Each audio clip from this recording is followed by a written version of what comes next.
Miss Catherine Mayo की world bestseller book mother India के पिछले एपिसोड में हम चर्चा कर रहे थे उन विदेशी यात्रियों के वृत्तांत के ऊपर, यानी कि ट्रैवलॉग्स के ऊपर, जिन्होंने समय समय पर भारत में आकर यहाँ की दशा का वर्णन जो है अपने ट्रैवलॉग्स में किया है। इन सब चीजों के बारे में हमें जानकारी तब तक नहीं मिल सकती जब तक कोई या तो हमें बताए नहीं या हमें खुद इन ट्रैवलॉग्स को पढ़ने की ललक ना हो। उसके तहत हमने जाना गुजरात का सूरत हाल और बाकी अन्य चीजों का सूरत हाल कि किस तरीके से राजे, रजवाड़े और विदेशी आक्रमणकारी यहाँ की आम जनता के साथ दुर्व्यवहार किया करते थे और किसानों की कितनी बदहाली थी हर प्रशासन में। तो अब हम चर्चा को यहाँ से आगे लेकर चलेंगे और आज जानेंगे कि किस तरीके से दासों के ऊपर चर्चा करती हैं कैथरीन मेयो इन ट्रैवलॉग्स के हवाले से। तो चलिए मेरे साथ। जय भीम, मैं शालिनी और आप देख रहे हैं अंबेडकर नामा। तो चलिए अब जरा दासों का सूरत हाल जान लें। सूरत से लेकर, गुजरात से लेकर बंगाल तक क्या था। चलिए, दासों को रखने के लिए कुछ भी खर्च नहीं करना पड़ता था, इसलिए प्रत्येक अमीर के घर में बहुत से दास होते थे जहां उनकी जरा भी कदर नहीं होती थी, और फिर वे उन मनहूसों अर्थात अमीरों को सुरक्षा प्रदान करते थे। उन अमीरों के हाथी सोने चांदी के आभूषणों से सजे होते थे, जबकि एक समकालीन समीक्षक दलाय के अनुसार जनता के पास सर्द मौसम में पहनने के लिए गर्म कपड़े तक नहीं होते थे। फुटनोट 5 डी इम्पोरिया मैग्नी मोगोलिस जेडी लीड लाइड इन 1961। तो हाथियों को भी ये लोग सोने चांदी के जेवरों से सजा कर रखते थे, लेकिन आम जनता के पास बिल्कुल कोई संसाधन नहीं होते थे। धनी व्यापारी आराम से नहीं रह सकते थे, अच्छा भोजन करने का साहस नहीं कर सकते थे और अपने चांदी को भी जमीन में दबाकर रखते थे, क्योंकि उनके धन का छोटा सा भी दिखावा उनको यातना देकर उनके सारे गड़े धन को छीनने का कारण बन जाता था। गांव की जनता ही व्यावहारिक रूप से देश में उत्पादक वर्ग थी, पर उनके जीवन निर्वाह के लिए अल्प साधनों को छोड़कर समस्त उत्पादनों पर राज्य कब्जा कर लेता था। जहां तक कि उनके पुनर्वितरण की बात है, यह सीधे मुट्ठी भर विदेशी शासक की जेब में चला जाता था। उसका कुछ भी हिस्सा लोगों को वापस नहीं मिलता था और ना ही उसका लाभ किसी संप्रदाय को होता था। आम जनता पहले भी इसी तरह पिसती थी, वही उत्पादक वर्ग थी और संसाधनों में उसकी कोई हिस्सेदारी कभी नहीं रहती थी।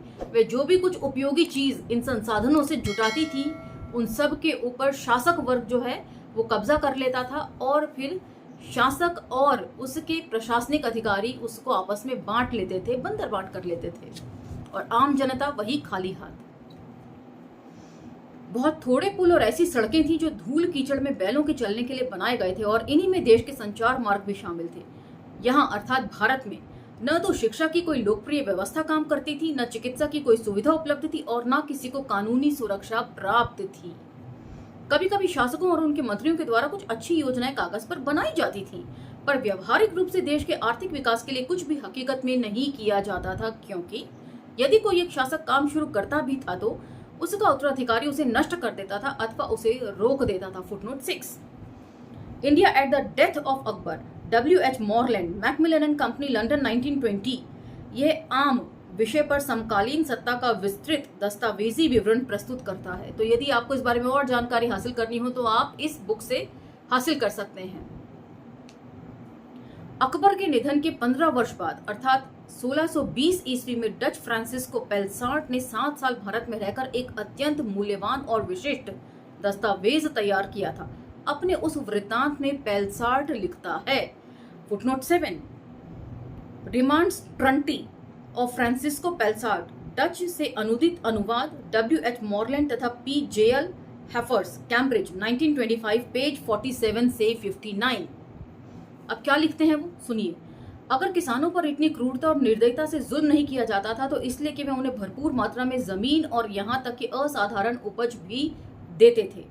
उन गांवों में किसानों के लिए जो उपज की कमी के कारण लगान में पूरी राशि चुकाने में असमर्थ होते हैं, उनको इतना बोलने के लिए कि उन्होंने अपनी पत्नियों और बच्चों को बेचा, उनके मालिकों और गवर्नरों द्वारा इनाम दिया जाता था।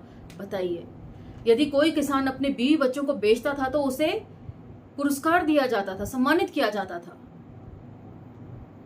कुछ किसान उनके अत्याचारों से छुटकारा पाने के लिए फरार हो जाते थे, जिसके परिणाम स्वरूप खेत खाली हो जाते हैं और उनमें बुआई न होने से वे बंजर हो जाते हैं।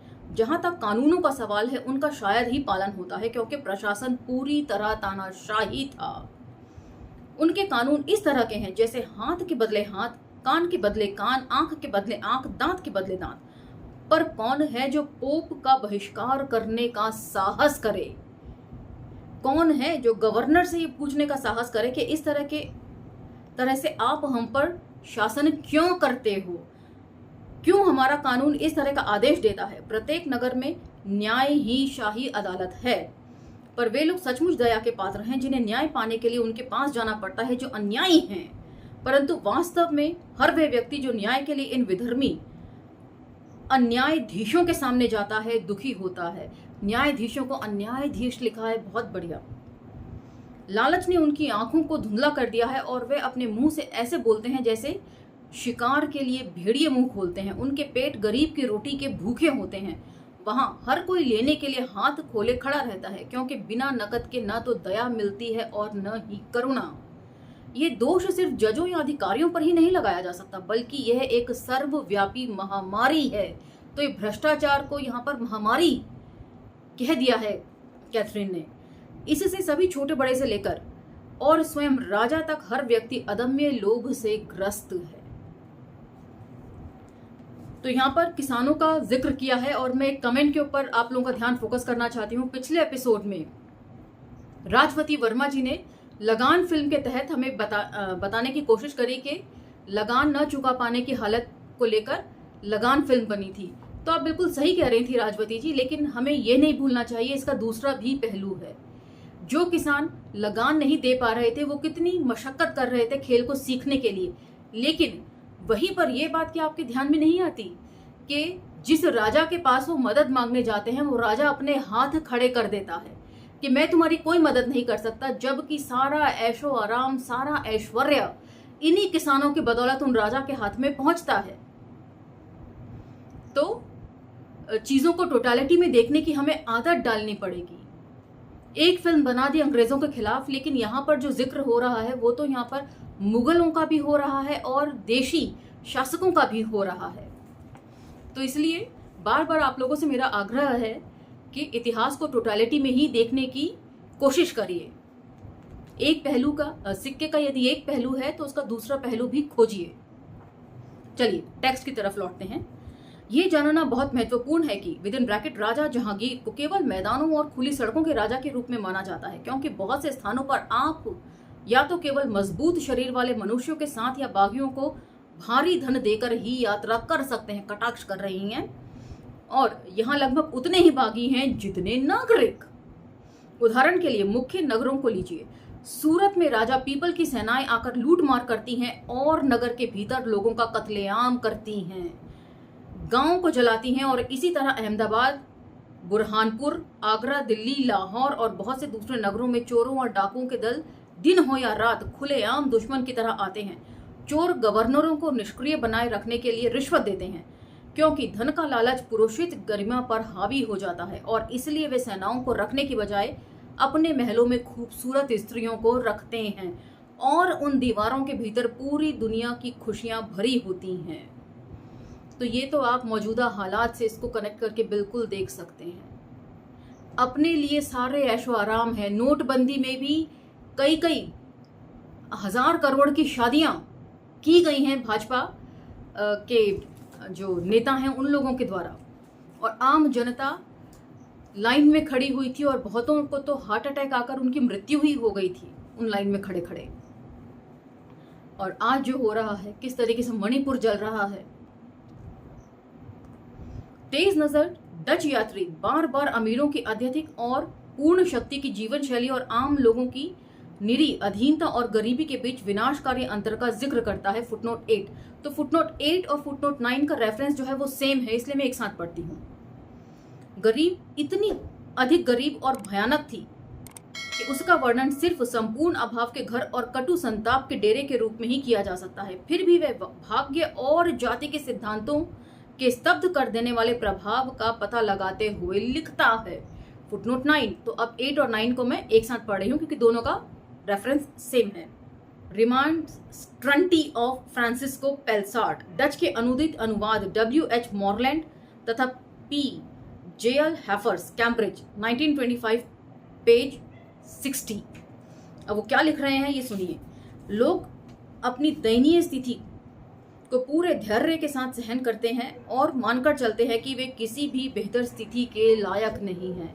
और आज भी देश में यही हालात है। लोगों को लगता है कि ना तो उन्हें अच्छी शिक्षा की ज़रूरत है, ना स्वास्थ्य सुविधाओं की ज़रूरत है। सेना का बजट घट गया है, राज्य का जो शिक्षा बजट है उसको घटा दिया जाता है हर बजट के तहत।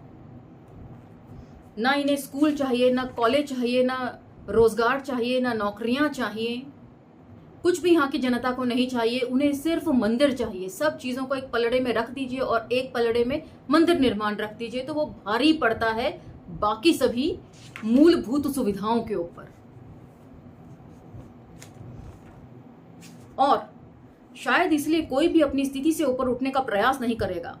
उसे वह सीढ़ी मिलना ही कठिन है जिसके द्वारा वह ऊपर चढ़ सकता है, क्योंकि कामदारों के बच्चे अपने पिता के पेशे के सिवा दूसरों का पेशा नहीं अपना सकते हैं और न ही वे दूसरी जातियों में विवाह कर सकते हैं।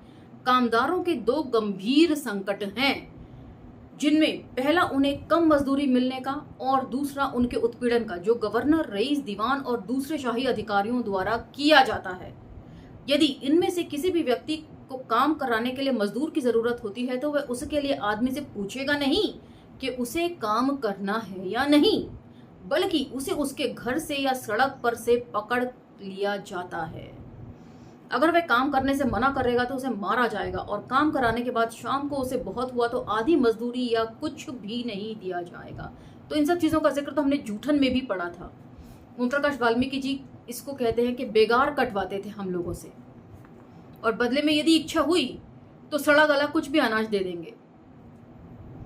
पेल्सार्ड के भारत से जाने के 40 साल बाद फ्रेंच यात्री फ्रांस्का बर्नियर आया, जो सन 1656 से लेकर 1668 तक भारत में रहा। उसका वृत्तांत भी दूसरे विदेशी यात्रियों के वर्णन से पूरी तरह मेल खाता है।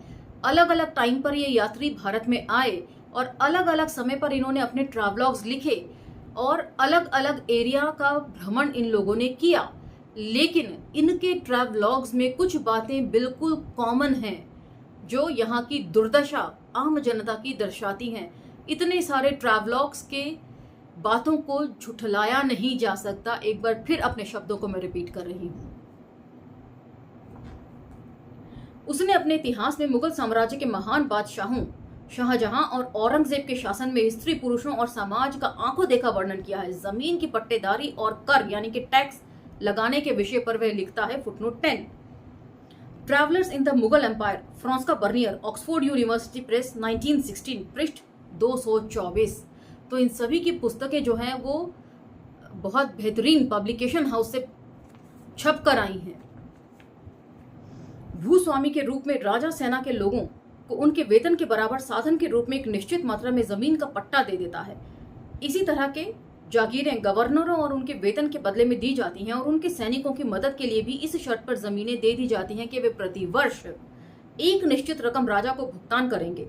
शेष भूमि जो देने से बच गई है उसे राजा अपने घर की खास जागीर के रूप में रख लेता है, जिसे वे ठेकेदार को देता है और वे अर्थात ठेकेदार उसे उसके बदले में वार्षिक किराया चुकाते थे। बंगाल के बारे में उनका मानना है कि वे दुनिया के बेहतरीन और सबसे ज्यादा लाभदायक देश हैं। तो यहाँ पर बंगाल एक अलग देश के तौर पे मेंशन किया गया है। हमें ये नहीं भूलना चाहिए कि ये आज की मौजूदा बंगाल के बारे में चर्चा नहीं हो रही है। 1965 में बंगाल जो है वो एक पृथक देश के तौर पर जाना जाता था। बांग्लादेश का निर्माण नहीं हुआ था और ना ही पश्चिम बंगाल जैसी कोई चीज थी। और हम पहले पढ़ चुके हैं, कैथरीन ने बोला है कि यहाँ बंगाल जो है वो दुनिया का सबसे सर्वश्रेष्ठ चारागाह जो है वो प्रस्तुत मुहैया करवाता है। तो सुंदरबन डेल्टा का वहां मैंने आप लोगों से जिक्र किया था, उम्मीद है आप लोगों को याद होगा। किंतु दूसरे इलाकों के बारे में वह लिखता है footnote 11। Travellers in the Mughal empire, Francois Bernier, Oxford university press, 1916, page 226 से 230। अभी क्या लिखते हैं, जमीन पर कभी या मजबूरी में ही खेती की जाती थी और ऐसा कोई व्यक्ति नहीं मिला जो पानी की सुविधा के लिए नहरों की मरम्मत करने के लिए तैयार हो या सक्षम हो। इससे ये होता है कि पूरे देश में खराब खेती की जाती है और बहुत बड़ा भाग सिंचाई के अभाव में बिना पैदावार के ही रह जाता है।